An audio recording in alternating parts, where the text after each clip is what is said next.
Bonjour et bienvenue sur notre chaîne Catanase. Aujourd'hui, nous allons vous parler de choix pas si évidents entre les monos et les multicoques. Tout d'abord, nous allons parler des avantages, mais aussi des inconvénients de chaque type de voilier. Pour ensuite se poser 4 questions qui nous semblent essentielles. Pour qui, pourquoi, combien et enfin, comment choisir. Voilà. Bienvenue sur notre chaîne Catanase. Une chaîne YouTube que nous avons créée pour vous parler de notre passage du monocoque au catamaran.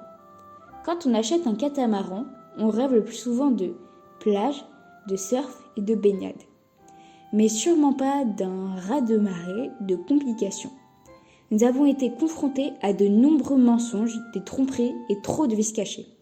C'est pourquoi nous voulons expliquer, révéler et dénoncer tout ce que nous avons découvert ici à Canet-en-Roussillon.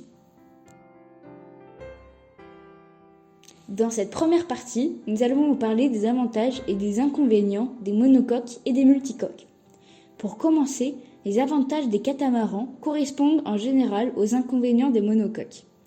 Ainsi, le premier avantage du catamaran repose le plus souvent sur son confort, avec un large carré, sa cuisine attenante, le tout ouvert sur le cockpit, sans ou avec peu de marches à gravir. Mais également une belle vue panoramique sur la mer comme vous êtes dans votre carré ou votre cockpit, vous voyez facilement tout ce qui se passe autour. Le troisième aspect positif est lié aux coques séparées respectant l'intimité de chacun dans les différentes cabines. Le deuxième avantage du catamaran est lié à sa stabilité et donc à sa convivialité. En effet, il existe un accès très facile de l'intérieur vers l'extérieur associé à une gîte beaucoup plus atténuée en navigation. Et la possibilité de mouiller près des côtes pour se protéger des vents dominants grâce aux faibles tirants d'eau. Pour finir, le dernier grand avantage se retrouve lors des manœuvres, principalement grâce à la présence des deux moteurs, du petit tirant d'eau, mais aussi de l'accès aisé à l'ancre à l'avant et aux plages arrière. De même, sur un catamaran, le plus faible nombre de voiles, souvent équipés d'enrouleurs, simplifie les tâches.